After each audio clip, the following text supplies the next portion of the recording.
Bueno, yo creo que ya podemos ir empezando. Ahora sí, buenas noches para todos y para todas. Espero que estén teniendo una bonita noche y volvemos a retomar los encuentros de caos este año con nueva temática. Veo que hay varias personas nuevas, entonces espero que les guste bastante como el tema que vamos a tratar hoy. Este tema en Caos realmente lo hemos tratado en años anteriores, hemos hablado un poquito como sobre la historia de la astronomía, pero este año lo que queremos hacer es profundizar como mucho más en esos personajes, en las vidas de esos personajes que aportaron a la astronomía, qué trabajos específicos hicieron, cómo eran las cosas antes de que llegara X personaje y revolucionara la idea que se tenía sobre el mundo, sobre el cosmos, sobre la astronomía. Entonces, bueno, más o menos eso es como el tema de este año en Caos, personajes en la astronomía. Y bueno, retomando el año, espero que hayan tenido unas felices vacaciones. Este año en Caos estamos analizando la posibilidad de vernos presencialmente en algún momento, ojalá sea pronto. Entonces, me gustaría saber más adelante, si algo al final de la sesión, qué personas están disponibles para reunirnos presencialmente en la seccional oriente de la universidad, es decir, en la sede del Carmen de Viboral, para que exploremos el nuevo telescopio pues, que tenemos, que en realidad es un telescopio sencillo, es una donación que nos hizo alguien el año pasado, pero pertenece al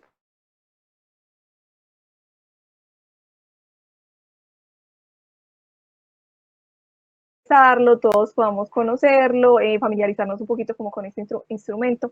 Entonces, bueno, ahí les cuento como ese pequeño datico para que más adelante me digan si bueno, Liz, no, yo vivo muy lejos, no sé, no soy de Antioquia, no sé por qué puede pasar, es cierto, que no sean de acá y no pasa nada, podemos ver otras formas de igual estar interactuando y finalmente pues el club es virtual también con el objetivo de llegar a muchas más personas que puede que no estén acá cerquita necesariamente en el oriente antioqueño o en general en Antioquia. Entonces, bueno, ahora sí, súper bienvenidos a Caos 2024. Vamos a hablar en esta primera sesión de algunos de los filósofos griegos que desarrollaron algunas teorías relacionadas con el cosmos, relacionados con de qué está hecho todo, relacionado con cómo las estrellas en ese momento se pensaba que podían influir con la vida humana, bueno, y así sucesivamente. Hay la información que les voy a contar como sobre cada uno de estos filósofos, es la información relacionada con astronomía específicamente. La mayoría de ellos desarrollaron trabajos gigantes en otras áreas. En el caso de Aristóteles, por ejemplo, él se dedicó a un montón de áreas diferentes, hizo aportes en la parte más humana, también en las ciencias humanas que tal vez en ese momento no se llamaban así, en arte. Entonces, la mayoría de ellos hicieron aportes en diferentes áreas, pero acá vamos a tratar únicamente como las que están relacionadas con astronomía, un poquito de matemática, claro, porque era la forma en la que ellos entendían, que era como el idioma del universo. Entonces vamos a tocar pues como ese tema acá. Entonces, bueno, les voy a compartir las diapositivas y cualquier cosa que ustedes quieran decir, quieren intervenir con algo, súper bienvenidos, pueden levantar la manito, pueden prender directamente el micrófono como se sientan más cómodos. No vamos a hablar exactamente todos, de todos los personajes, porque realmente son muchos.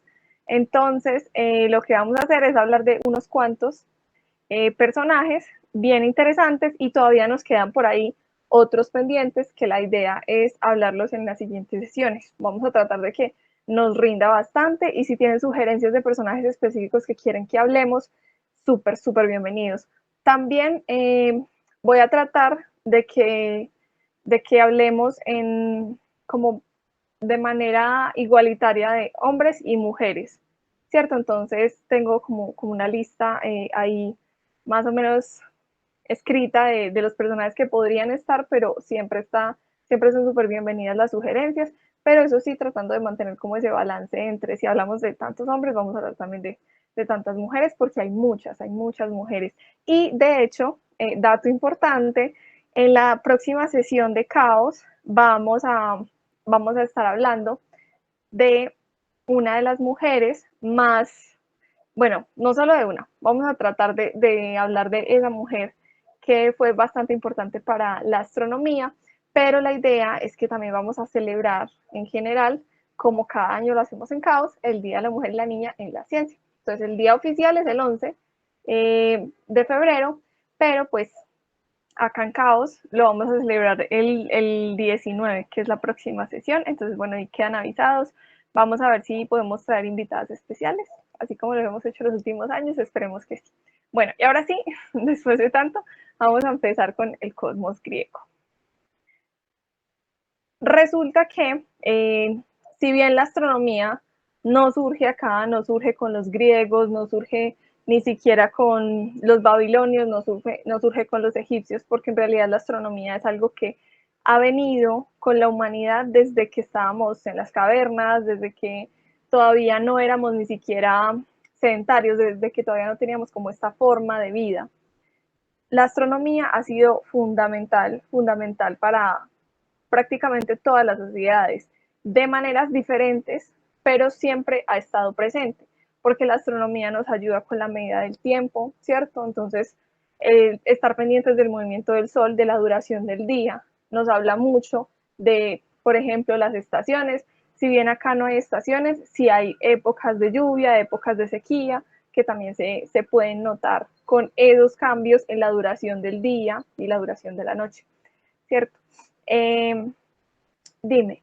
Sí, sí, la estoy grabando, espero que sí se esté grabando el sonido, pero yo creería que sí. Pero sí, hasta el momento, ahí está la grabación. Listo. Entonces, bueno, siempre se ha relacionado con la humanidad, además de que si nos imaginamos en esa época cómo sería el cielo nocturno, súper despejado, sin toda la contaminación lumínica que tenemos en la actualidad, pues imagínense lo hermoso que sería observar ese cielo, observar la Vía Láctea sin tanta contaminación lumínica.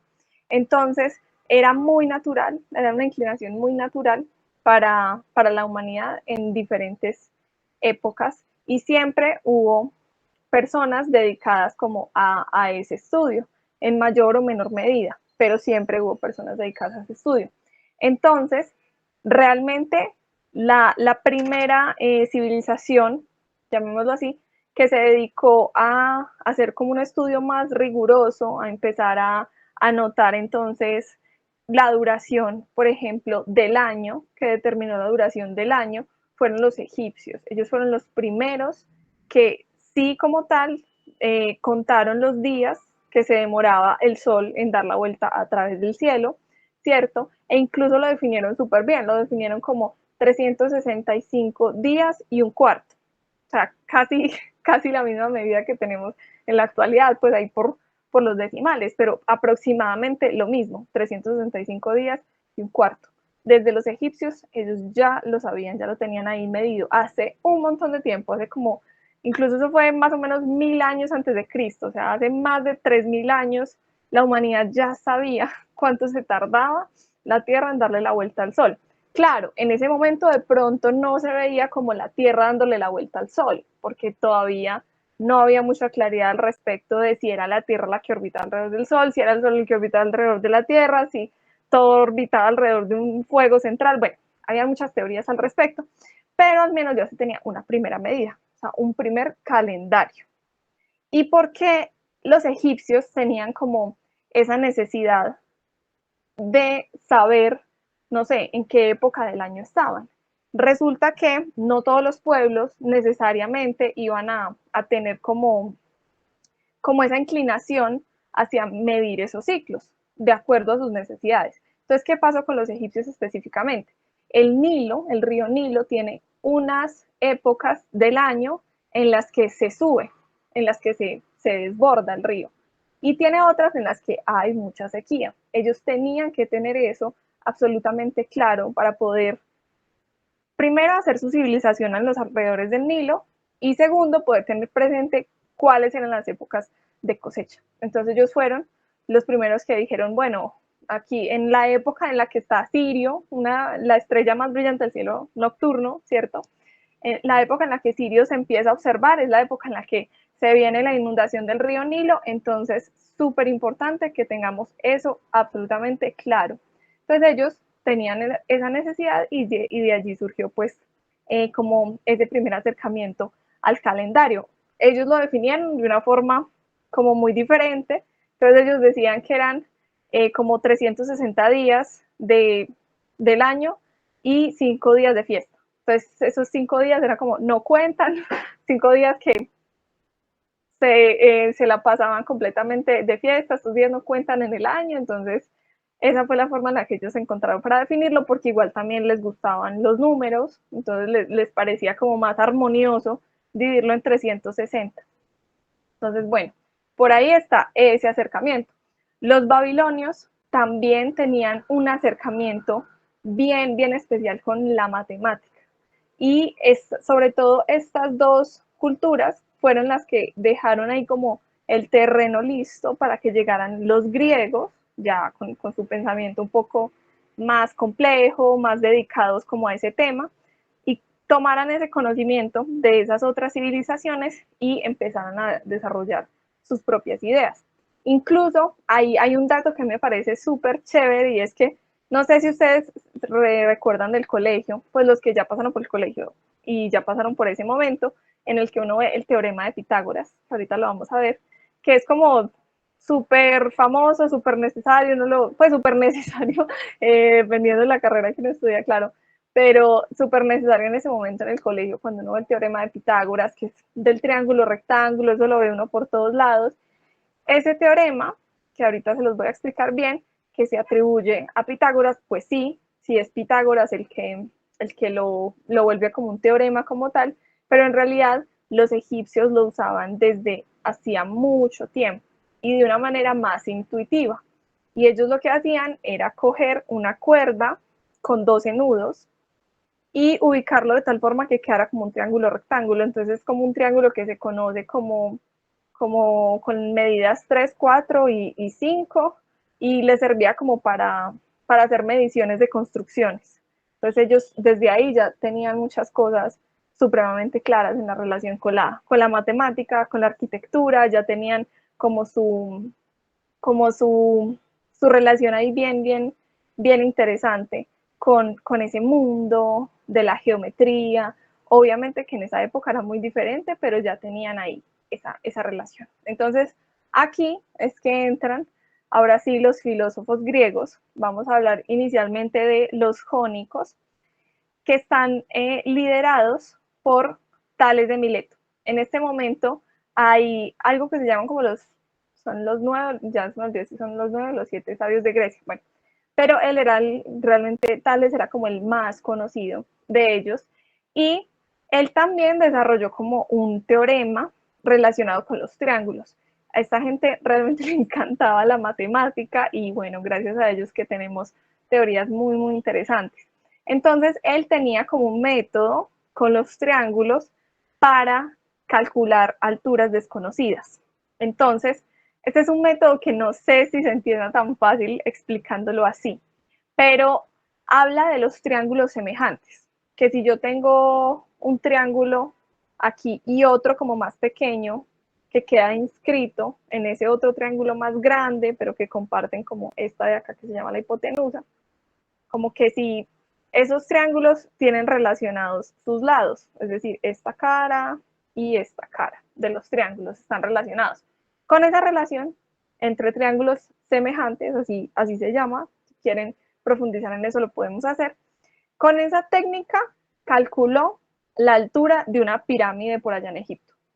Entonces, digamos, esa perspicacia matemática que tenía Tales de Mileto le permitió desarrollar ese método para decir, bueno, ¿qué tan alta es esta pirámide? Queda complicado realmente si uno lo piensa bien.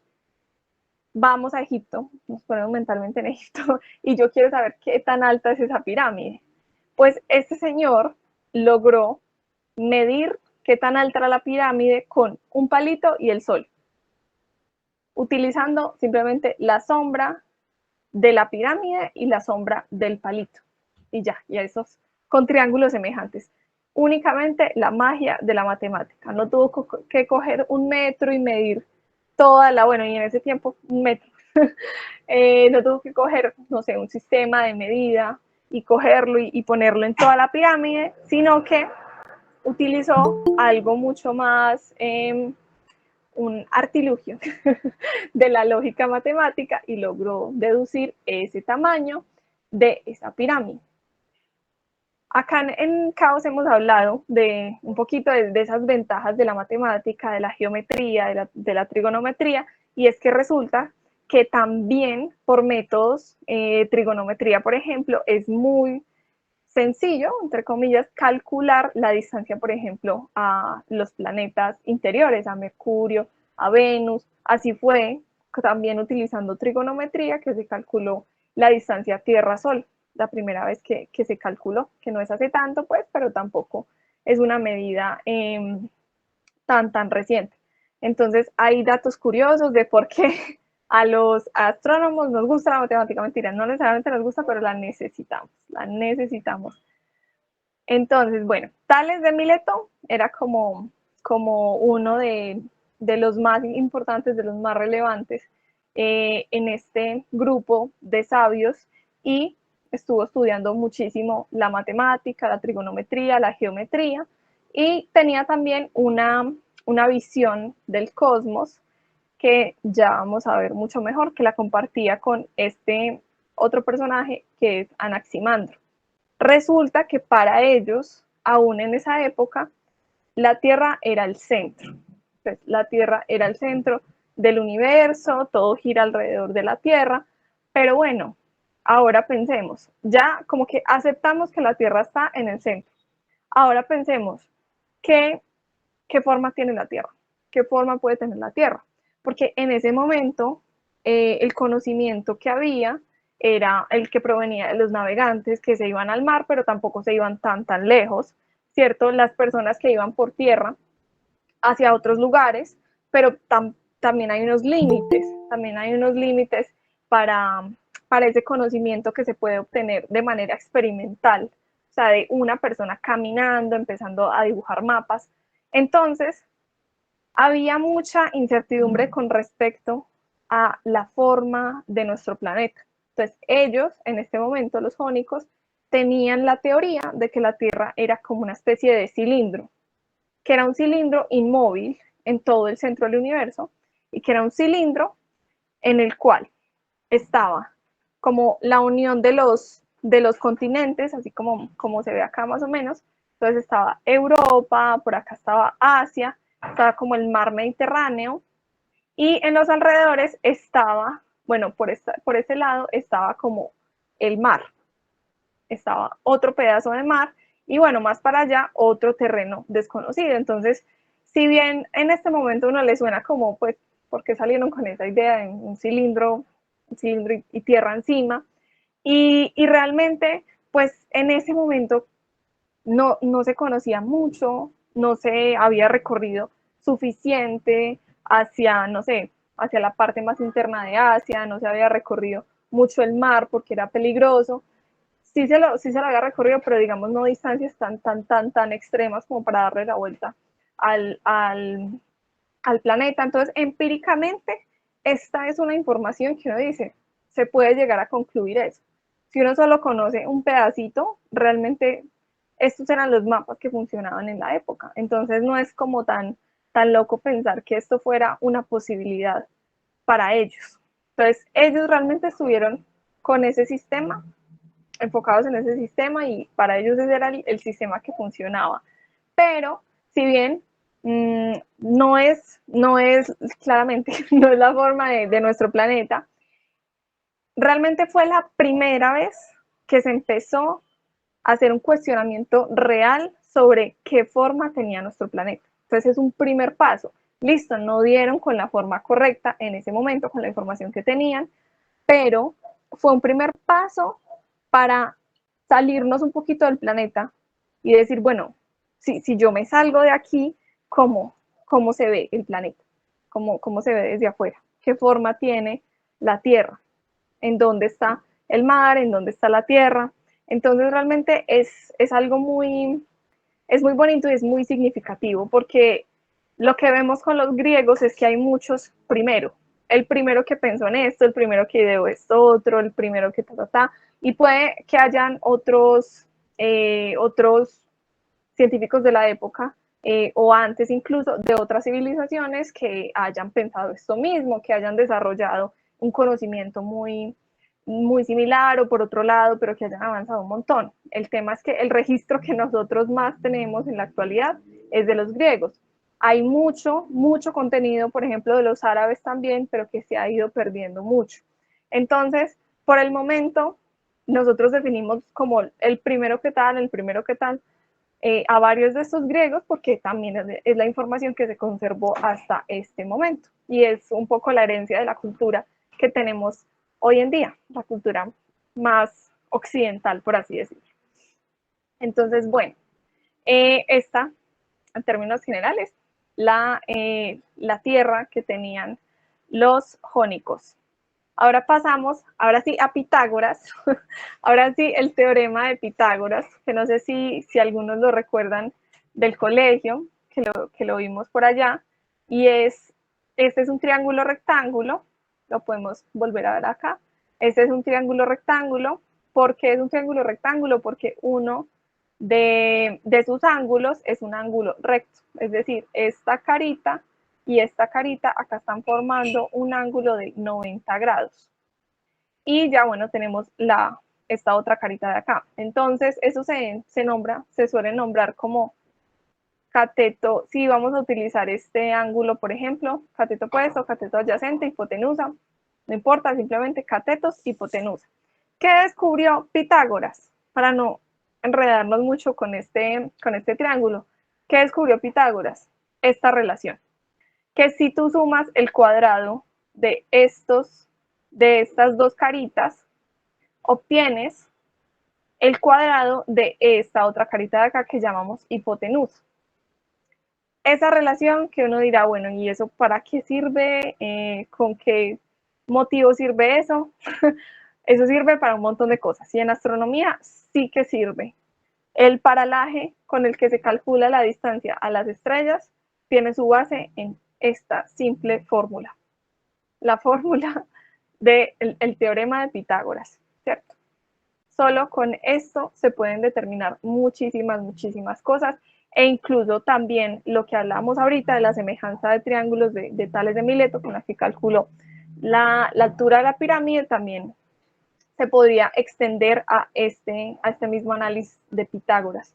Entonces, se ve como algo aburridor y puede ser, ¿cierto? Puede ser que digamos, la trigonometría no sea como lo favorito de las personas, pero en realidad tiene una utilidad increíble para la astronomía. Entonces, bueno, le debemos eso a Pitágoras.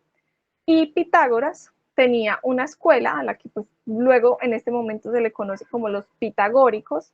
Creo que en el momento no necesariamente se llamaría así, no recuerdo muy bien, pero era muy bonito porque era una escuela que se dedicaba mucho como a encontrar la armonía entre los números. Entonces relacionaban los números con la música, con las notas musicales y veían como una armonía entre las notas musicales, el movimiento de los planetas y la matemática. Entonces ellos trataban de encontrar como esta armonía por todas partes. Y es bonito, es interesante, pero también tenía ciertos sesgos, porque incluso más adelante uno de los filósofos pertenecientes como a esta escuela trató como de sentir que tenía que existir una armonía numérica entre los planetas, la cantidad de planetas, ¿cierto? Y los números, o sea, como que definitivamente ahí tenía que haber una relación porque los números eran perfectos y porque el mundo era perfecto y entonces tenían como estas ideas de encajar esa armonía y esa perfección hacia la forma en la que funciona el universo y no al revés. Entonces, más adelante uno de ellos trató de forzar como que el sistema fuera formado por 10 objetos, porque el 10 era una cosa perfecta y el 10 para ellos era como wow, una cosa espectacular, que porque es la suma de los primeros 4 números, que la multiplicación, bueno, no sé, varias cosas ahí tenían con ese número 10. Entonces eso hizo que trataran como de forzar un poquito el mundo real a que se ajustara a esa perfección ideal que ellos tenían en la cabeza relacionada con los números. Y si bien no es así, el mundo real, ese amor por los números realmente sí ayudó como a avanzar en muchas áreas y finalmente la matemática pues sí es la base, sí es el lenguaje que nos ayuda a entender de hecho toda la ciencia. Entonces, tal vez no es como no es exacta la forma en la que funciona el mundo, en la forma en la que ellos lo estaban planteando, pero fue un avance muy interesante de empezar a agregar y afianzar y a encontrar las relaciones entre el mundo real y la matemática. Ya pasamos a el atomismo, ahí estamos saltando un poquito de épocas, ¿cierto? No son exactamente las mismas épocas, sino que vamos avanzando en la línea de tiempo por 100, 200 años, incluso más. Y ya pasamos a estos dos filósofos, Leucipo y Demócrito. Primero está el trabajo de Leucipo y luego llega Demócrito, y son las primeras personas en hablar de algo que se llama el atomismo. Resulta que antes la idea de por qué elementos está constituido el universo eran un poco desde el aire, agua, fuego, húmedo, seco. Bueno, ahorita lo vamos a ver mucho mejor con Aristóteles, pero siempre había como ese debate de la sustancia, el material de lo que estaban hechas las cosas, de lo que estaba hecho todo el universo. Y si todo cambia, entonces, ¿qué es lo que es constante? Por ejemplo, eh, por, habían otras ideas con respecto a la esencia inmaterial, como lo que ahora entendemos o conocemos como alma.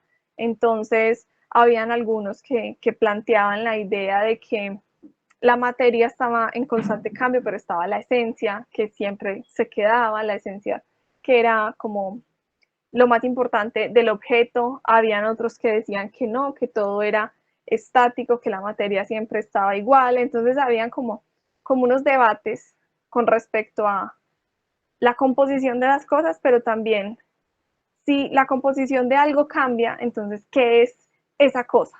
¿Qué es en sí ese objeto que queremos hablar o del que queremos describir? Entonces, este señor, Leucipo, dio con una idea diferente, revolucionaria e importante. Y fue que todos estábamos, toda la materia estaba constituida de unos pequeños elementos fundamentales y que estábamos hechos en gran parte también de vacío. O sea, que habían como unos pequeños elementos, unos átomos que se juntaban y formaban ya como la materia visible, pero en medio de eso había mucho vacío. O sea, fue el primero en introducir como esa idea de que posiblemente había vacío también en ese material que nos compone. Y el primero también en pensar en esa pequeña estructura, que son pequeñas partículas que nos componen y no había todavía una idea de los elementos como los conocemos hoy, ¿cierto? No había una idea de número atómico ni nada de eso. Simplemente decía, hay un pequeño material, una partícula o como fuera, un átomo pequeñito que cambia en cantidad únicamente de acuerdo a un objeto y a otro. Entonces, él tenía esa idea y realmente es una idea bastante bonita y revolucionaria y muy antigua, porque hoy en día, pues realmente ese entendimiento de lo micro realmente nos ayuda en todas las áreas, habidas y por haber, nos sirve en todas las ciencias y es fundamental. Y a ver cómo, si le damos más tiempo a Leucipo,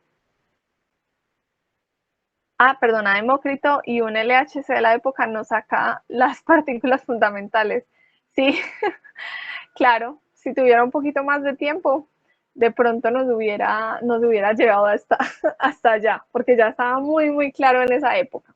Y bueno, Demócrito fue como el sucesor de su trabajo, también con muy seguidor de esa idea del atomismo, y él fue el primero en pensar como el principio de causalidad que conocemos hoy, ¿cierto? Entonces que hay una causa y un efecto. Entonces, la mayoría de personas lo conocemos como desde la ley de Newton, no me acuerdo si eso, creo que es la tercera, si no estoy mal, pero esta persona ya hace un montón de tiempo, Demócrito en la antigüedad, ya había pensado como una ley que describía eso, como las cosas suceden por causa y efecto. Entonces fue la primera persona en pensar como de esa forma más determinista. Entonces, bueno, hasta ahí vamos. Y llegamos a este, que es un personaje fundamental, es muy importante. Y si bien muchas de las teorías que él tenía, hoy en día sabemos que no son correctas, lo que él hizo en su momento fue tan fundamental, tan importante, tan eh, bien pensado, bien redactado, bien compartido, que se mantuvo vigente por muchos años, se mantuvo vigente como por 2000 años, una cosa así. Entonces, realmente este señor le hace un aporte muy grande a la astronomía, a pesar de que muchas de sus teorías no fueran correctas.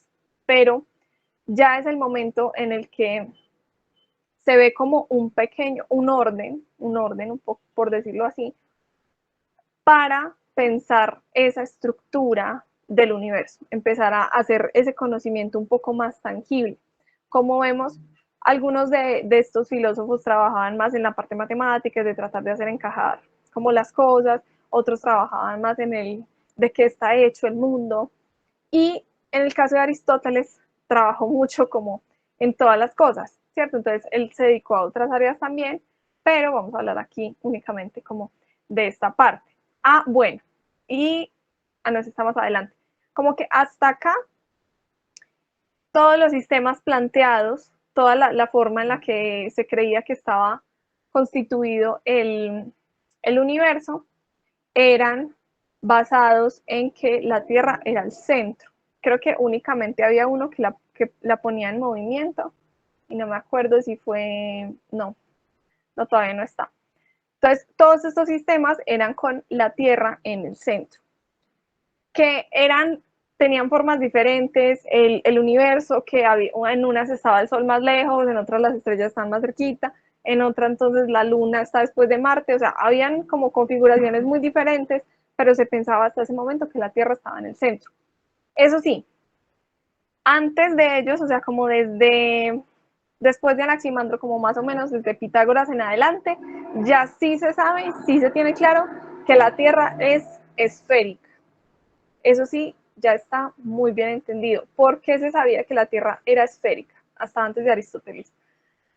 Porque una muy importante, los eclipses de luna. Se ve la sombra de nuestro planeta en la luna. Entonces, ahí ya, esa es como una prueba de que la Tierra es esférica. Otra, los navegantes, cuando se alejaban de la costa, podían ver cómo se empezaba a perder, digamos, esta es una montaña, ¿cierto? Veían cómo se empezaba a perder la parte más baja de la montaña y solo se veía la parte más alta. Pues, ¿qué lógica tiene eso? Y cuando se acercaban a la costa, también empezaban a ver primero las punticas de la montaña y luego empezaban a ver más parte de la montaña. Entonces ahí ellos, bueno, ok, no, la Tierra es redonda. Entonces prácticamente esa idea de que la Tierra tenía otras formas se tumbó muy rápido. O sea, hace muchísimo tiempo que la humanidad sabe que la Tierra es redonda. Entonces ahí están como dos de las evidencias de por qué la Tierra en efecto es redonda. Pero bueno, entonces ya para Aristóteles era como, sí, claro, obvio que la Tierra es redonda, pero está en el centro. Está en el centro y todo orbita a su alrededor. Algunos de ellos pusieron órbitas muy diferentes para los planetas, pusieron órdenes pues diferentes con respecto a la distancia a la Tierra, pusieron a la Luna en otras posiciones, a las estrellas más cerquita. Hay uno que tenía una teoría de que había como un fuego, eh, ¿cómo era que se llamaba? Bueno, como que había una cortina oscura con huequitos y detrás de eso había un fuego y lo que veíamos como estrellas en realidad era como un fuego que estaba detrás de esa cortina oscura con huequitos. Entonces, muchas teorías con respecto a qué era eso que se veía en el cielo, pero es interesante porque son las primeras ideas que se tienen para tratar de entender qué es lo que está allá arriba, qué es lo que estamos viendo. Entonces, bueno, Aristóteles llegó con esta teoría, pues muchas teorías, pero esta teoría específica de la composición de toda la materia. Entonces él decía que habían 4 elementos: fuego, aire, tierra y agua. Y como que la composición de esos elementos generaba como estos otros estados, que eran fuego y aire, entonces era caliente, aire y agua, húmedo, agua y tierra, frío, tierra y fuego, seco. Entonces, él relacionaba todo con esto. Entonces, como que toda la materia que existía estaba hecha en diferentes proporciones de estos 4 elementos. Entonces, allí ya se basó como toda la composición de absolutamente todo lo que existe. También él empezó a desarrollar como unas ideas con la física, con el movimiento de los objetos como tal. Entonces decía que los objetos tenían como una naturaleza a la que estaban llamados a ser, ¿cierto? Entonces una roca cae al piso porque pertenece al piso, ¿no?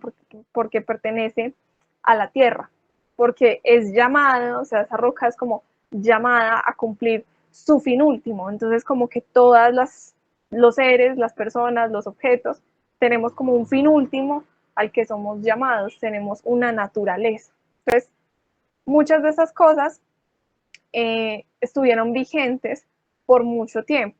Prácticamente se podría decir que no se volvió a hacer mucho análisis con respecto a la física del movimiento, sino hasta, básicamente, hasta los planos inclinados de Galileo, hasta que él empezó ahí sí a medir, a tomar mediciones ya serias del movimiento de los objetos, porque hasta todo ese tiempo, antes de Galileo, era lo que decía Aristóteles. Entonces Aristóteles decía que nada, la naturaleza de la roca es caer y por eso cae, y si hubiera sido por esa teoría y no hubiera sido por los experimentos de Galileo, pues todavía seguiríamos probablemente en esa idea de que las cosas son como llamadas a, a su naturaleza, incluso nosotros mismos.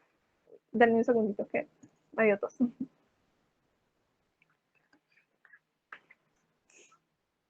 Entonces, bueno, Aristóteles definitivamente fue como la base para cualquier creencia relacionada con la cosmología por mucho tiempo. E incluso la iglesia también adoptó las ideas, la iglesia católica adoptó las ideas de Aristóteles para explicar muchos fenómenos religiosos, por así decirlo. Entonces, por eso cuando llegó el momento en el que Galileo se tuvo que, bueno, más adelante lo hablaremos específicamente cuando hablemos de Galileo, pero igual para mencionar el dato acá, cuando Galileo se tuvo que enfrentar a la iglesia para demostrar que efectivamente la Tierra se mueve, pues las ideas contra las que tenía que pelear, por así decirlo, eran las de Aristóteles. O sea, fue como toda esta física aristotélica contra la que él tenía que dar su evidencia de que no, efectivamente, así no funcionaba pues el mundo. Entonces de ahí como la relevancia del trabajo de Aristóteles. Y realmente el pensamiento de Aristóteles pues se difundió bastante. Él ¿cómo es que se llama? Maestro de Alejandro Magno, luego pues Alejandro Magno fue quien fundó Alejandría, fue un gran conquistador, y fundó Alejandría y más adelante este se volvería un centro de conocimiento, allá estaría la famosa Biblioteca de Alejandría, que tristemente pues eh, se quemó, según lo que hay, según la información que aparece al respecto, que no se sabe muy bien, pero allí había como un centro de conocimiento bien importante, bien interesante, entonces de ahí que el conocimiento de Aristóteles o las teorías de Aristóteles hayan llegado tan lejos como para ser adaptadas hasta hace unos cuantos siglos, hasta hace unos cuantos años. Entonces, bueno, esta es bien interesante, este es Aristarco, y resulta que Aristarco fue el primero que se atrevió a poner al Sol en el centro. Él hizo los cálculos y dijo, definitivamente el Sol está en el centro y la Tierra está orbitando el Sol. Y todo está orbitando el Sol. Y fue el primero que empezó a hacer cálculos. Miren que los triángulos aparecen por todos lados. Los triángulos son fundamentales y estos cálculos que hay acá son utilizando triángulos. Entonces, él trató de calcular la distancia y el tamaño de la Tierra, de la Luna y del Sol utilizando los eclipses. Utilizando los eclipses. Entonces, él fue, si no estoy mal, el primero que dijo que los eclipses de Sol ocurrían porque la Luna se ponía entre el Sol y la Tierra. Entonces, ahí está, eclipse de Sol. Fue el primero que lo dijo y con esos trató pues de calcular ese tamaño. No son medidas, no fueron muy buenas las medidas, por así decirlo, porque igual falta bastante información, pero fue la primera persona que se atrevió a poner como esta idea de el Sol está en el centro, por un lado, y por otro lado, fue el primero que ya afirmó como, bueno, los eclipses suceden por esto y el tamaño angular en el cielo del Sol y la Luna son iguales. Por eso es que puede suceder los eclipses de Sol. Entonces fue la primera persona que ya como que le dio un poquito de orden a ese sistema. Fue Aristarco. Y también mucha aplicación de la matemática y de la trigonometría que habían desarrollado pues como sus predecesores. Entonces, bueno, acá vemos un poquito como ese diagrama y de por qué son importantes los triángulos en astronomía para medir distancias. Entonces, primera persona es sugerir un sistema heliocéntrico, muchos años antes que Copérnico. Ya estaba ahí la sugerencia, pero ya estaba muy instaurada la teoría de Aristóteles, entonces no cobró como tanta fuerza el trabajo de Aristarco. Tenemos este otro personaje que acá lo hemos mencionado bastante, casi que cada año en el día cenital o en el equinoccio, lo hablamos un montón, sobre todo en el equinoccio, y es Eratóstenes.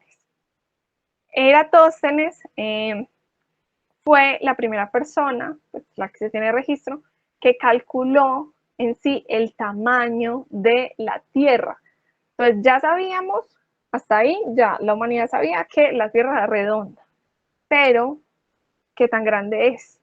Entonces, él se dio cuenta que había un día en el año en Siena, que había un pozo, ¿cierto? Había un pozo en Siena, al cual el sol nunca llegaba a su fondo, únicamente en 2 días al año, ¿cierto? Entonces, en ese pozo, en esos 2 días del año, podía llegar la luz del sol justo al fondo del pozo. ¿Eso qué significa? Que si tú te paras ahí, pues bueno, al ladito de ese pozo, a esa hora específica, el sol va a estar justo encima de tu cabeza.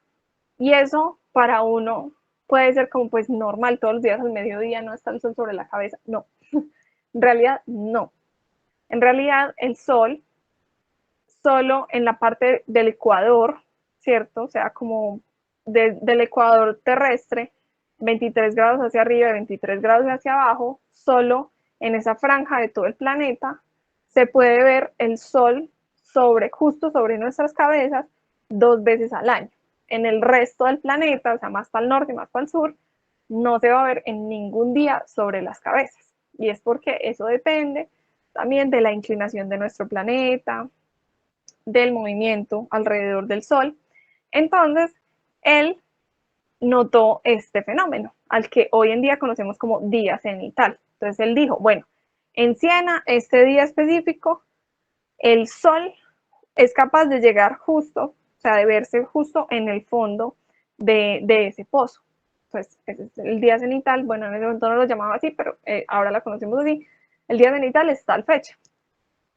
Y sabía la distancia entre, por ejemplo, Siena y Alejandría, que era en ese momento, las medidas eran en estadios, entonces él dijo, la distancia entre estas dos ciudades es de 500 estadios. Listo, ya tenía ese cálculo. Ahora se fue a Alejandría en el día en el que sabía que el sol iba a estar en Siena, llegando hasta el fondo de ese pozo, y puso un palito en el suelo, bien ubicado, midiendo esa sombra que se proyectaba ahí con el palito, podía saber ese ángulo, este ángulo que tenemos acá. Y ese ángulo, que sería este mismo, nos da como la distancia angular entre Siena y Alejandría. Y ya tenemos la distancia sobre la esfera, que son 500 estadios. Entonces era multiplicar simplemente esa cantidad de, digamos, de el ángulo que resta por esta distancia entre las dos ciudades, y ya con eso sabemos el tamaño de la Tierra. Y lo calculó muy bien. No se sabe exactamente la medida porque el tamaño de estadio varía de acuerdo a la referencia. O sea, un estadio pues varía de acuerdo a la referencia. Entonces hay unas referencias en las que dice que se equivocó, o sea, que el valor está correcto en como con un error del 20%, y hay otros que dicen que está correcto como en un 1% de error. Es decir, estuvo muy cerquita del dato real para la época, para las herramientas que se tenían en la época. Y si queremos hacer este mismo experimento, lo podemos hacer perfectamente en casa, podemos hacer perfectamente este experimento muy sencillo en el día, por ejemplo, del equinoccio, que sabemos que el día del equinoccio, el sol al mediodía va a estar justo sobre la cabeza de una persona que esté parada en la línea del ecuador. Entonces, ya con esa idea en mente, podemos saber si calculamos la distancia de acá hasta la línea del ecuador, pues ya podemos saber cuál es el tamaño de nuestro planeta. Entonces, es una medida que hizo este científico súper revolucionaria, súper importante para la época, saber el tamaño del planeta, pero la podemos hacer hoy en día desde casa, muy sencillo, en cualquier día, o más fácilmente en el día del equinoccio, cualquiera de los dos equinoccios. Entonces, bueno, Eratóstenes con un palito y conocimiento matemático. Ahí está el dato para que amen la matemática. Bueno, y luego llega este otro señor súper importante, y es Hiparco de Nicea. Hiparco se toma este trabajo muy en serio, y lo que él hace es catalogar las estrellas. Ya habían otros catálogos desarrollados por los babilonios de siglos atrás, muy bien hechos también, pero él quiso introducir ya algo un poco más elaborado. Entonces, Hiparco no solo hizo ese catálogo de estrellas, sino que también desarrolló una forma para medir el brillo de las estrellas. Entonces, si lo pensamos así, vamos a pensar en el atardecer, cuando el cielo todavía está medio azulito y se ven unas primeritas estrellas. A esas primeras estrellas que salen cuando el sol todavía no está del todo oscuro, les dio el número 1, es decir, estrellas de magnitud 1, o sea, las más brillantes. Luego, cuando esté un poquito más oscuro, las siguientes estrellas que salgan ya son magnitud 2. Luego, más oscuro, las siguientes estrellas que salgan, magnitud 3. Y así hizo con todas las estrellas hasta magnitud 6. Entonces, logró catalogar muchas estrellas, como 850, algo así, estrellas del cielo, de acuerdo a a esta nomenclatura, en magnitudes, de más brillante a menos brillante. Y resulta que eso es súper importante para la astronomía porque en la actualidad todavía seguimos usando ese sistema. O sea, todavía hoy utilizamos números más pequeños para brillos más altos y, bueno, números más grandes para brillos más bajos, pues. Y de esa forma es que lo seguimos haciendo hoy en día. Obviamente ya la medida es mucho más precisa, ya no, el brillo no es 1, 2, 3, sino que es 0.3, 0.5, 1.2, o sea, ya son como medidas más exactas, pero se conserva como esa idea de Hipparco, esa idea inicial de Hipparco de catalogar las estrellas de esa forma. Y de hecho, pues él tenía una forma muy profesional de hacerlo, no era solamente así, pues a vista, como lo mencioné con el atardecer, sino que él tenía como una reglita en la cual encajaba como esos numeritos, 1, 2, 3, 4, 5, 6, y ya de acuerdo a eso veía en cuál encajaba la estrella. Entonces realmente esa relación entre las magnitudes es algo que hoy derivamos en varias fórmulas que se usan todavía en astronomía para las magnitudes de las estrellas.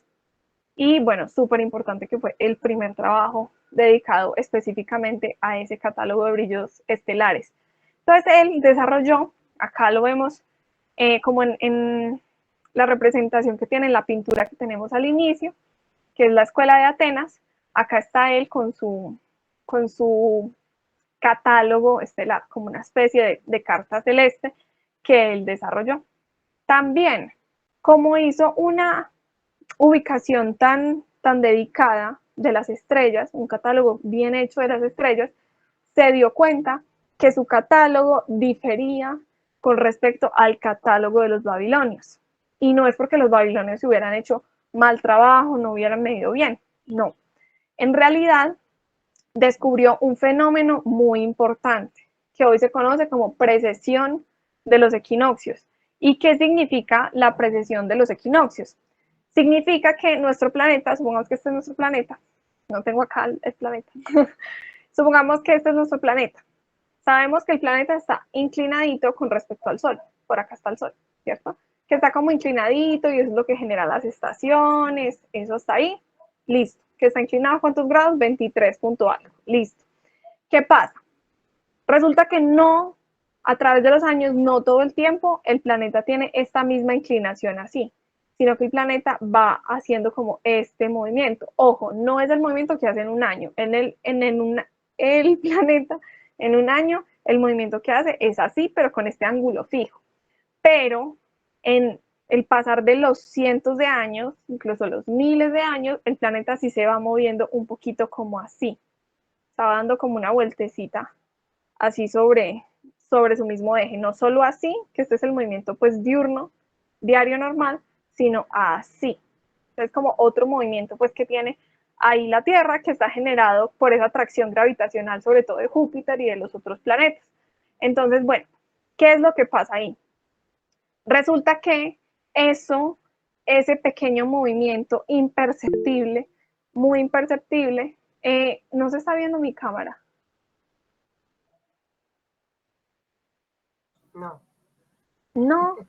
No. Ay, y yo acá señalando todo el rato. Ahí ya. Bueno, Juan Andrés dice que sí ve. ¿Los otros No, me están viendo? yo no. Yo no. Mm, Será de mi problema de mi cámara. de pronto, si quieres, sales y vuelves a entrar a ver si ya aparece. A ver, A que ver. lo.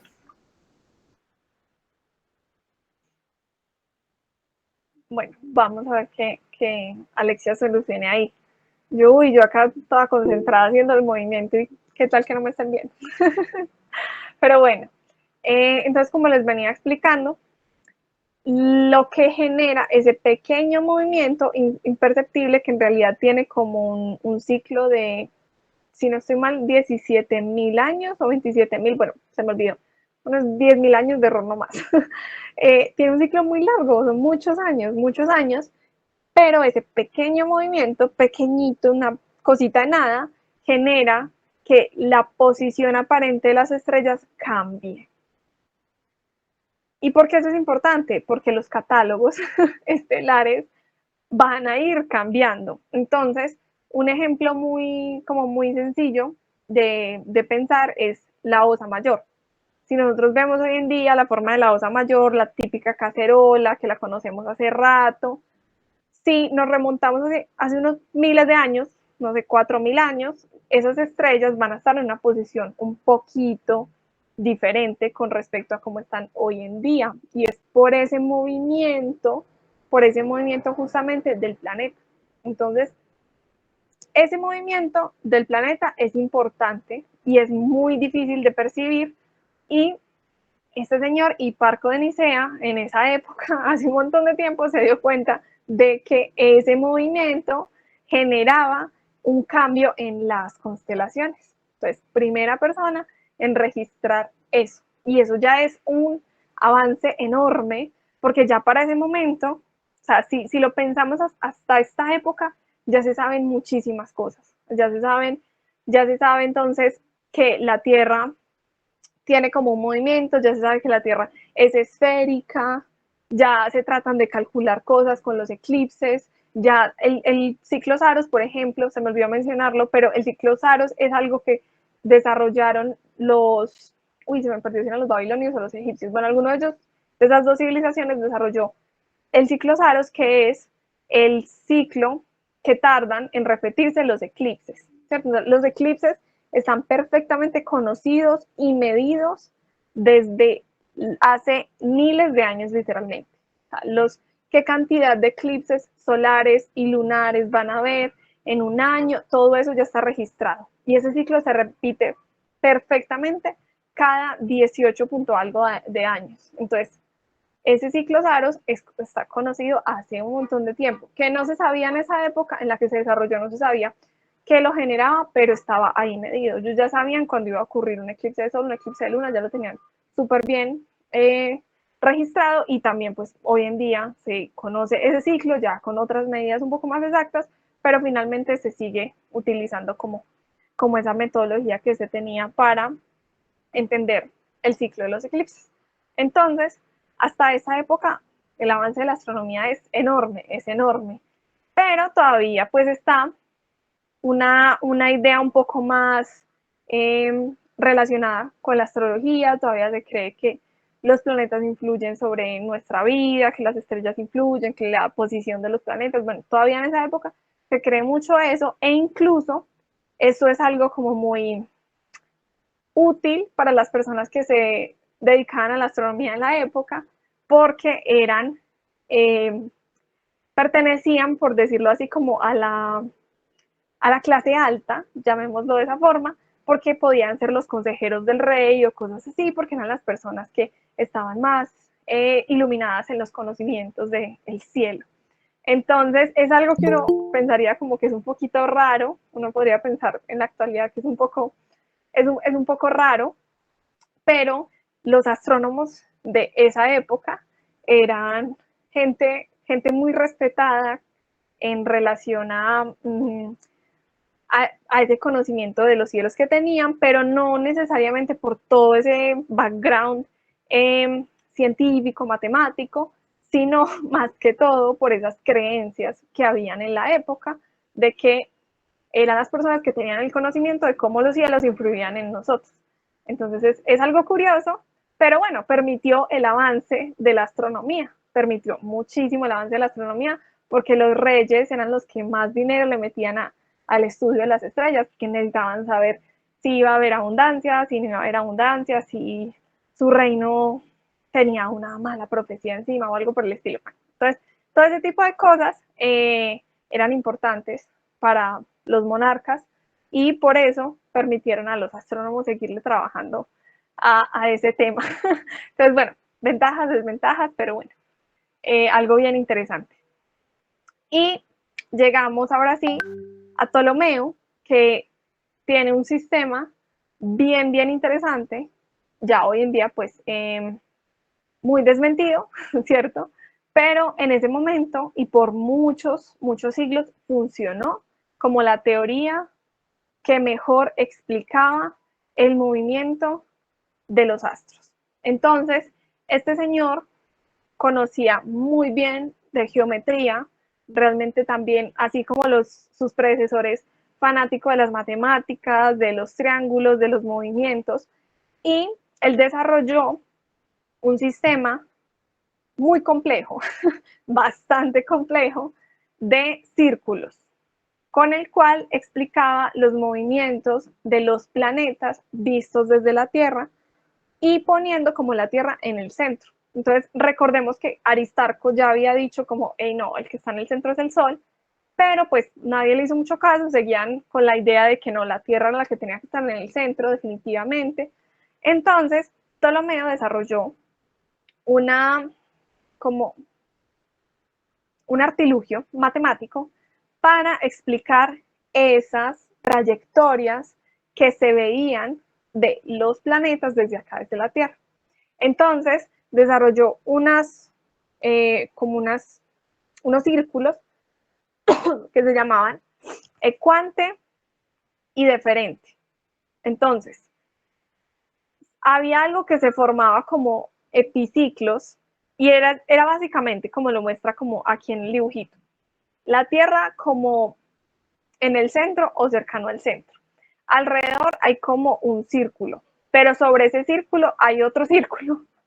Y el cuerpo en realidad, el cuerpo que queramos, no sé, Marte, Mercurio, lo que sea, hace como que está sobre ese otro círculo y va haciendo como una trayectoria así, como dando vuelticas de esta forma alrededor de la Tierra. Esa era pues la teoría que él desarrolló. Entonces, de acuerdo al planeta, se tenían que agregar como más ecuantes, más deferentes, más epiciclos, tenían que agregar como más artilugios matemáticos de acuerdo a la trayectoria para que esto funcionara. Entonces, suena muy complejo, suena muy, muy complejo, pero era una teoría que explicaba y modelaba muy bien el movimiento que hacen los planetas en el cielo. Entonces, por ejemplo, si nosotros nos ponemos a observar la trayectoria de los planetas en un año, o bueno, en más de un año, ¿cierto? Si nos ponemos a observar cómo esas trayectorias que van formando, ellos sí tienen unos movimientos bien, bien, bien locos. Obviamente, hasta ese momento, solo había que explicar el movimiento de estos 4 planetas, porque de estos 5 planetas. Urano y Neptuno todavía no habían sido descubiertos, ellos se descubrieron más adelante, entonces teníamos Mercurio, Venus, Marte, Júpiter y Saturno. Con esos 5 planetas, esos 5 planetas, el movimiento de esos 5 planetas se podía describir con esas epiciclos y deferentes. Súper complicado, claro que sí, porque un círculo y eso gira alrededor de otro círculo, bueno, eso es súper complejo, pero le funcionaba. Y explicaba muy bien este movimiento. Estas son como representaciones reales de lo que se ve que hacen los planetas en el cielo a medida que va pasando el tiempo. ¿Cómo se ve esto si lo tratamos de ver en la noche? Yo quiero seguir el movimiento de, no sé, Venus o Marte. ¿Qué es lo que nosotros vamos a observar? Si le hacemos observaciones sucesivas a, digamos, Marte, vamos a ver que Marte va avanzando en el cielo. Lo vemos contra el fondo de estrellas, ¿cierto? Entonces vamos a ver que Marte va avanzando en el cielo, va avanzando, llega a un punto en el que para, luego se empieza a devolver y luego para y vuelve y empieza a avanzar. Entonces forma como como un ciclo, no sé, bueno, sí, como lo que se ve acá, ¿cierto? Entonces forma como sí, un pequeño ciclo ahí, así, entonces avanza, se devuelve y vuelve y avanza, como así, como unos rosquitos, ¿cierto? Eso es la trayectoria que nosotros vemos desde acá, desde la Tierra, de los planetas. Hoy en día ya sabemos que ese movimiento raro de los planetas, que es movimiento, cuando se devuelven se llama movimiento retrógrado, eso se refiere a el planeta está avanzando en su trayectoria alrededor del Sol, pero nosotros, la Tierra también está avanzando en su trayectoria alrededor del Sol. Eso hace que el movimiento aparente del planeta en el cielo sea más complicado que solo verlo avanzar. Porque entonces, si Marte está dando su vueltica alrededor del Sol y nosotros vamos llegando y nosotros somos más rápidos que Marte. Entonces va a llegar un punto en el que alcanzamos a Marte y de ahí ya pasamos a Marte. Entonces, claro, Marte se ve como si se devolviera, pero ya luego avanzamos hacia esta parte de la órbita y ya Marte vuelve y avanza. Entonces, eso es lo que en realidad nosotros estamos observando de los planetas, ¿cierto? Nuestro movimiento sumado al movimiento de ellos.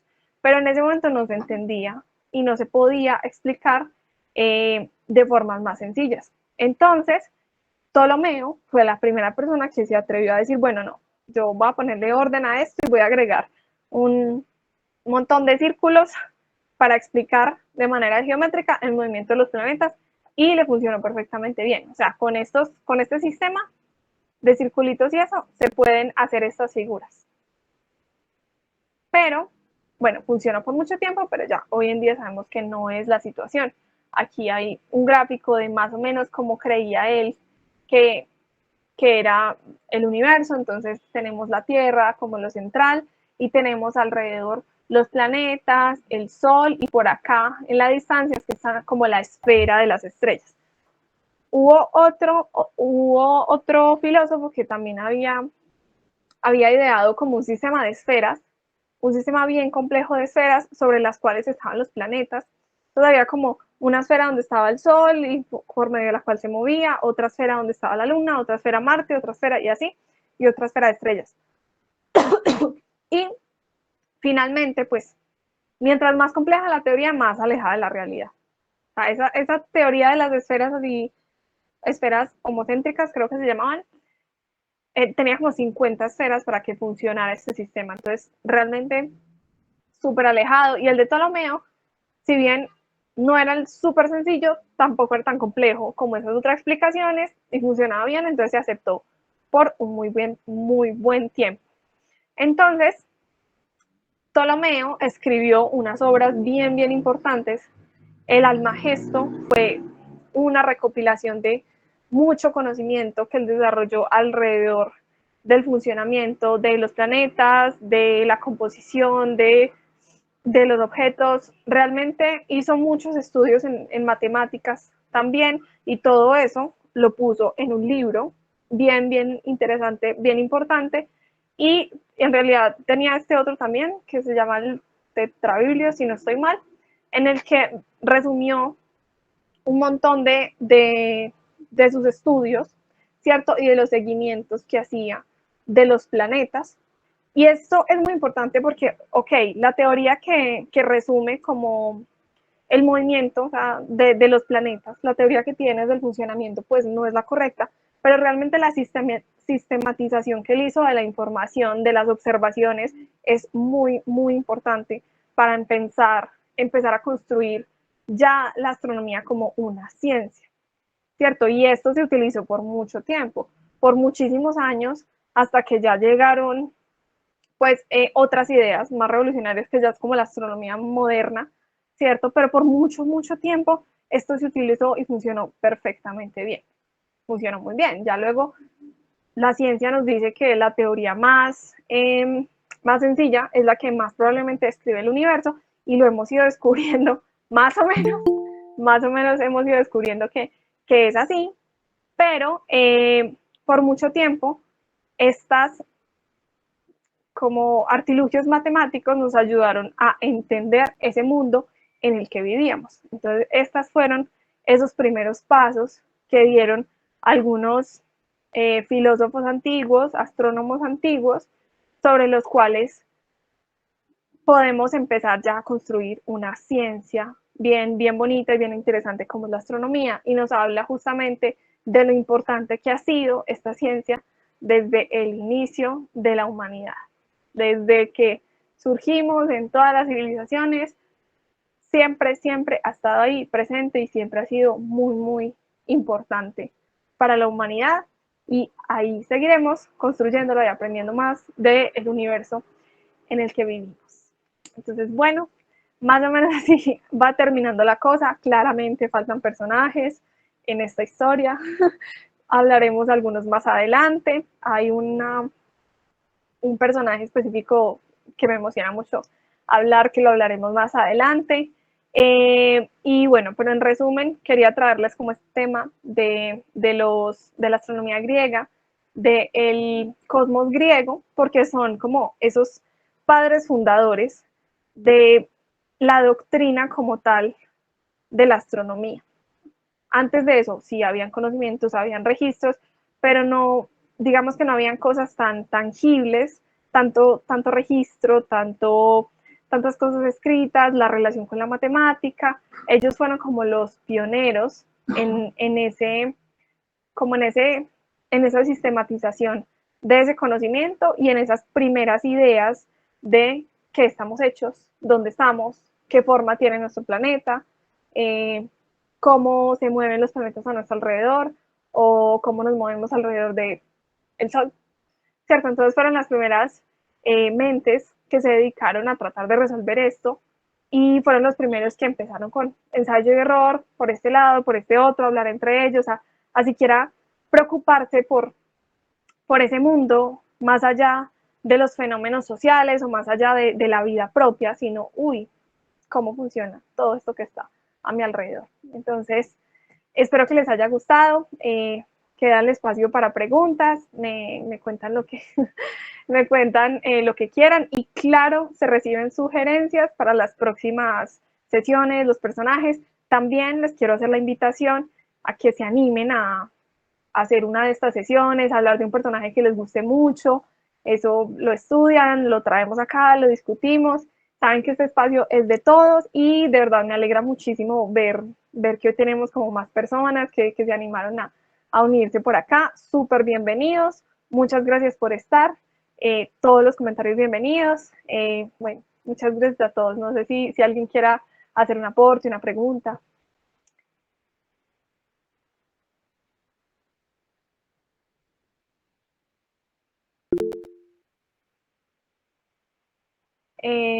Bueno, Jesús Daniel. Sí, tenemos un grupo de WhatsApp. Ya mando el link acá. Teodoro, claro, háblanos, coméntanos. Hola, Alicia y compañeros, buenas noches. ¿Cómo estás? Hola. Yo me perdí los buñuelos y la natilla del año pasado, no estuve pues en la parte final de Caos por ciertos temas pues de ocupación, entonces se me complicó un poquitico esa parte final, entonces no supe cómo fue realmente la última sesión del programa, no sé si quedó grabada la final. Sí, sí quedó grabada. Ahí está en nuestro espacio en el portal universitario. De la U, ok. Sí, ahí está la grabación. La última sesión la hablamos sobre el futuro de la exploración. Voy a mandarles también el enlace a nuestro espacio en el portal universitario. Uh-huh. Voy a dejar, ahí está, que tenemos nuevo enlace. Ahora es Club Chaos 2024. Súper. Cambió un poquito.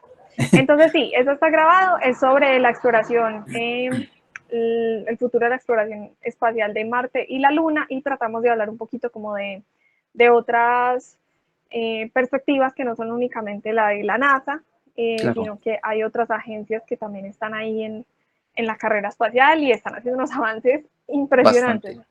Sí, Sí, entonces sí. ahí está la grabación. Ok, súper, muchas gracias, dice. Sí, no, y de hecho justamente pues es que generalmente pues el concepto que tenemos sobre quién comandara todo lo que tiene que ver con el espacio pareciera que es NASA solamente, pues sí, no digamos que es obvio, porque realmente no es que sea tan obvio, lo que sucede es de que ese es el nombre, como no sé, la insignia que siempre aparece generalmente en todo lo que uno termina viendo, y pues obviamente también los medios se prestan mucho para confundir al momento de dar información un poco tergiversada, por así decirlo. Bueno, lo primero, muy chévere este recorrido así como histórico, en el que realmente, donde mencioné lo de Demócrito, porque sí me parecen pensamientos muy complejos, independientemente de si estaban o no en lo correcto, que finalmente pues no, nunca lo he percibido realmente así, porque, o sea, ese era el entendimiento que se tenía del mundo.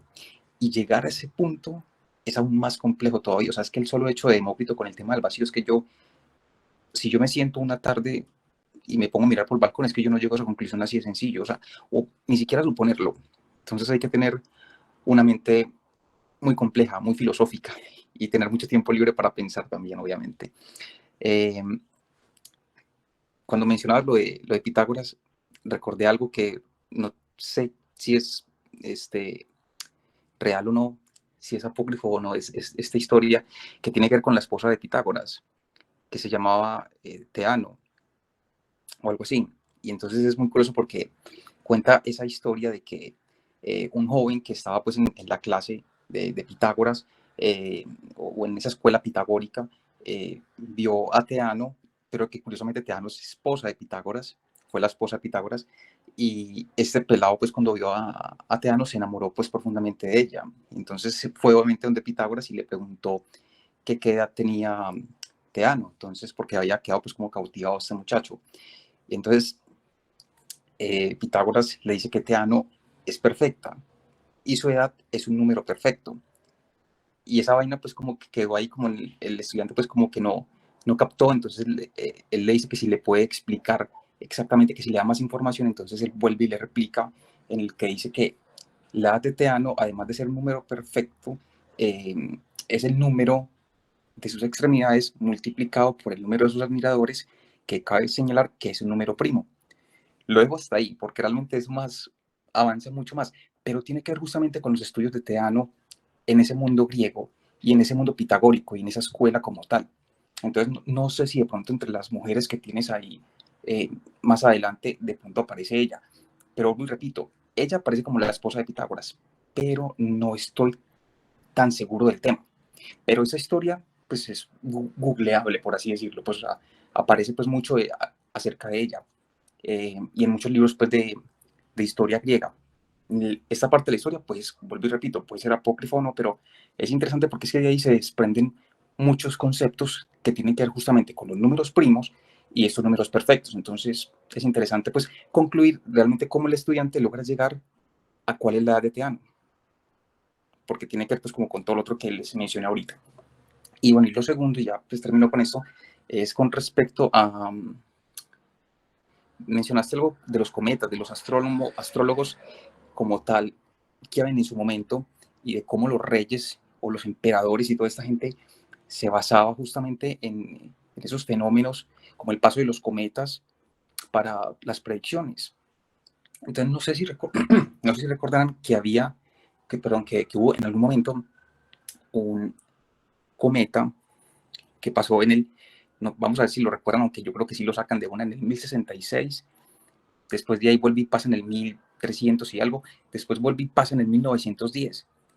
Y en 1910, no sé en la época de los griegos, pero este cometa lo catalogan como el cometa del veneno, que de hecho en el New York Times lo muestran como que es un cometa asesino que viene hacia la Tierra, porque le habían medido el espectro y pues al sacar el espectro detectaron cianógeno, y este era un gas venenoso. Y, en, y pues las portadas de los diarios en Nueva York sacaron anuncios de que era el fin del mundo, porque si un gas como esos pasaba sobre la atmósfera y la impregnaba, pues eso iba a caer sobre los humanos y los iba a matar. Entonces se empezaron a entregar máscaras de gas como si estuviésemos en una guerra química en la época de Fritz Haber, yo qué sé, pues en la Primera Guerra Mundial. Y fue muy simpático porque entonces el cometa era el cometa Halley, cometa que ya había sido visto en otros momentos en los que, por ejemplo, en la época de Moctezuma, que se unió a la Inquisición española, y se dieron estragos de cuenta de eso, y donde mandaron a matar astrólogos porque no habían hecho la predicción del paso de ese cometa. Entonces fue muy simpático ver cómo aún en época de los griegos, cómo este tipo de pensamientos siguió avanzando y llegó hasta una época excesivamente moderna, porque es que estamos hablando de 1910 y aún arrastramos hasta esa época conocimientos que eran obviamente incorrectos, pero que el poco entendimiento y obviamente la mala información llevaban a este tipo de fenómenos. Y ya, eso es lo que quería contarle. Ay, súper interesante todos esos datos. Sí, realmente es muy extraño que como que en todas las culturas los cometas se relacionaron con algo negativo. O sea, eso es algo que no se tiene muy claro. Es un fenómeno de pronto hasta más social pues, que de ciencias exactas, por así decirlo, Sí, porque sí se tienen registros de diferentes culturas separadas que tenían registros de los cometas, pero todos lo relacionaban con mal augurio, con que venía hambruna o cosas por el estilo. O sea, eso es algo extraño, que todavía no se tiene como tan claro, interesante que haya pasado hasta hace tan poquito, realmente no tenía conocimiento pues de esa historia. Y la otra historia que mencionabas de la esposa de Pitágoras tampoco la conocía realmente, pues no había escuchado nada al respecto, pero me deja como ahí la idea de ese tema, del ese amor que le tenían ellos a los números y Ujú. relacionaban los números con la música y entonces también relacionaban que los números con las mujeres y los hombres, entonces que las mujeres eran como números pares, que los hombres eran como números impares, Correcto. entonces tenían como su amor bien profundo con los números y bien interesante que nos habla mucho también de cómo se pensaba en la época, o bueno, cómo pensaban los estudiosos de la época, porque pues obviamente que no es lo mismo las personas que tenían la posibilidad de sentarse a pensar en estas cosas, que Ujú, eran sí.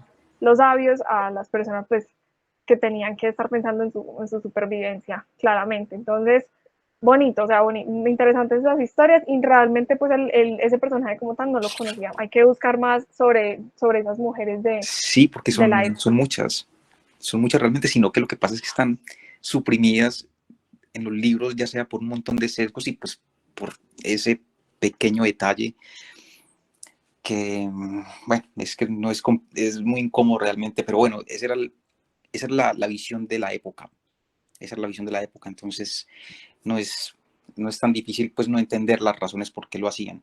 Y un último datico con respecto sobre los cometas, no sé si, ya sé que no estamos en Navidad, pero este tema de los tres reyes magos, cuando ven la famosa estrella de Belén, hay un cuadro antiguo que se llama La adoración de los reyes magos, o de los reyes, o no, pues sí, los reyes magos, y fue pintado por Giotto. En ese cuadro aparece, si lo buscan como tal, la adoración de los reyes magos, en ese cuadro aparece justamente el cometa Halley, aparece pintado, haciendo pues esa anunciación pues del niño Jesús, ¿cierto? Y lo bacano de esta historia, o historia no, pues de este dato, es que ese cuadro fue pintado por Giotto y después en el año 1985 se lanzó una misión por parte de la ESA y tenía como objetivo el cometa Halley y la misión se llamaba Giotto, justamente como el pintor. Entonces son daticos como todos simpáticos, pues porque uno finalmente ve todo esto y no le presta como mucha atención a veces. Y muchos de esos datos aparecen justamente en, si lo quieren ver, el capítulo 4 de Cosmos, pero el Cosmos de Carl Sagan, el clásico. Entonces, por si de pronto los quieren ver como más a fondo, él habla justamente de todo esto porque habla de Tunguska y empieza a explicar como todo ese mundo de, de dioses y mitología, pues de ese estilo de la época. Uy, qué interesante, súper interesante ese dato y aguanta ver ese capítulo de Cosmos y todos realmente, todos los capítulos de Cosmos de Carl Sí, Sagan. sí, Muchas gracias por esos datos, con gusto. están muy chéveres. Y bueno, por acá termino de responder lo del chat. Bueno, las personas que están interesadas en lo de cuando nos veamos presencialmente en la universidad, recuerden que es en la seccional oriente, es decir, en la que queda en el Carmen de Viboral. Entonces vamos a irlo cuadrando en estos días a ver cuándo lo podemos hacer, porque vamos a de pronto a traer un invitado que es un amigo pues del grupo, que tiene su telescopio y su observatorio y nos puede ayudar como mucho a como asesorarnos en este tema, enseñarnos a manejar, a mirar en qué estado está, ¿cierto? Entonces, esa sería un encuentro presencial que todavía no hemos cuadrado. O sea, tenemos la intención, pero primero quiero saber qué personas estarían pues como disponibles, les queda fácil ir a la universidad a que hagamos ese encuentro. Ya las personas que tengan como esa disposición, miramos qué horario nos quedaría mejor y empezamos a mirar fechas, ¿cierto? O sea, si en semanas, si fin de semana, empezamos ya como a cuadrar agendas entre todos. Pero entonces voy a dejar en el grupo como la encuestica ahorita en un momentico de quiénes podrían ir y ya de ahí empezar a cuadrar fechas. Entonces ahí para que estén pendientes en el grupo de WhatsApp. Bueno, por acá Jesús Daniel nos dice muchas gracias por la clase, la verdad soy nuevo en la universidad y me alegro de saber que existe un club de astronomía. Ah, bueno, súper. Ok, por el grupo de WhatsApp nos van a estar mandando las reuniones. Sí, normalmente yo los estoy avisando ahí que va a haber que va a haber encuentro y pues como les digo, lo del encuentro presencial también lo vamos cuadrando por ahí. Y las sesiones grabadas están en YouTube. Ahí está como el enlace en nuestro espacio en el portal universitario. El link que les mandé aquí arriba, que dice bit.ly Club Caos 2024, ahí está. Si entran ahí abajo están como en ese espacio, están los videos de YouTube. Está como un enlace, una lista de reproducción de YouTube, y si no, en YouTube lo encuentran como Comunicaciones Seccional Oriente, Club Caos, y ahí aparecen todas las grabaciones de todas. Hay un montón, son como 50, es que hay grabaciones de toda pandemia, de todo. Entonces, para que vean el tema que les gusta, hemos hablado acá de muchas cosas diferentes, hemos tenido diferentes invitados, tuvimos una invitada internacional hace como 4 años, entonces, mejor dicho, ahí está todo el contenido que quieran para que lo exploren, y súper bienvenidos a este espacio. Muchas gracias por asistir. Nada, recomendado este libro de los conceptos de la física, que es del profesor Alonso Sepúlveda, un profesor del pregrado de astronomía. Ahí hay mucho de historia de la astronomía, es muy bonito, muy interesante. Y tengo por ahí una copia del otro del profe, que es Bases de Astrofísica, que los voy a mostrar, lo tengo por acá, que es este. Tengo una copia que una chica que era miembro del club lo donó, por si alguien quiere. No es así, pues, no es este que es el original, sino que es como la copia, o sea, sacamos copia literal de este libro por si a alguien le interesa, ¿cierto? Está ahí para hacer la donación, entonces ahí les cuento. Y bueno, a esta hora lo del encuentro, vamos a ver cómo lo cuadramos, qué día, qué hora, fecha exacta, vamos a ver de acuerdo a la disposición de todas. Y listo. No, con todo el gusto. Bueno, si les interesa ese libro, me escriben y ahí cuadramos cómo se los puedo pasar, o si conocen a alguien de primer semestre de astronomía que lo van a necesitar, porque este es el libro que se usa en primer semestre de astronomía, pues también me pueden comentar. ¿Te interesa el libro? Sí, entonces si quieres, ahorita hablamos y ya. Ay, bueno, a los dos. Bueno, vamos a ver cómo resolvemos ahí, porque solo tengo una copia realmente de ese libro. Entonces, vamos a ver cómo lo resolvemos. Pero ahí está, ya hablamos. Entonces, escaneado no lo tengo, solo lo tengo así en físico, aunque ahí dice que tiene disponible el ebook, pero no sé. Si no, escaneado no lo tengo, aunque en la universidad yo creo que se consigue en la copia. No estoy segura. Voy a averiguarme, a ver si logramos resolver para que, no sé, alguien se quede con la copia, o le sacamos copia a esa copia o a este. Igual eso tampoco sale costoso, y miramos cómo resolvemos. Bueno, chicos, muchas gracias. Estamos hablando por el grupo. Muchas gracias a todos por asistir. Se lo rotan, bueno, es una opción. Bueno, si les queda bien. Y si van a asistir pues al encuentro presencial, ahí se los puedo pasar, les puedo mostrar, y ahí miramos cómo resolvemos. Bueno, chicos, muchas gracias a todos por asistir. Nos vemos por acá en 15 días.